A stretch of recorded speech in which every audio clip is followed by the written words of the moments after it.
sakto. Naka-birthday ko lang nung isang Happy araw. birthday! Di ba? Ito yung pasalubong. Ito, happy birthday. Yeah. Ito yung happy birthday gift. Ito ay non-stick. Yes! Oy, ang luto. Ang sarap naman ang unboxing experience na to. Yan ay non-stick honeycomb. Honeycomb. Yan. So, basta maingat ang gamit natin, magtatagal yan ng Yes. mahabang panahon sa'yo. That's, maybe ito na yung wok na gagamitin mo habang buhay. Yan, gusto ko yan. Basta diba? maalagaan lang. Oo. Tulad ng lahat ng bagay Tulad sa ng lahat mundo. ng bagay. Pag Tama. inaalagaan, nagiging habang Meron tayong dalawang rib eye steak dito. pang mayaman, oh. Tastan lang po natin yan. Rock Tapos, salt. kayo, Okay. paki-pepper. Of course. Gano'ng karaming pepa? Sige, damihan nyo. Okay. Pat down. Pat. Yes.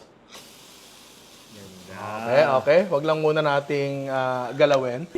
Oh, maganda ang sear niya kahit walang mantika. Yeah. Ganda niyan. Tapos, iganyan yung dito kasi may init dyan. Yan. Na makukuha. Bango! Check. Pwede na ako dyan. Mabilisan lang. Yes. Isa pa. Pa. Oo. Yan, walang mantika. Pero again, kung gusto yung magmantika, nasa sa inyo na yan. Wala problema Para yan. siya ng konting dulas pa. Kasi pwede na to. Good sa Of tayo course. dyan. Mabilis lang, di ba? Yes. So ngayon, doon tayo sa ating mash para ito mabilis lang din.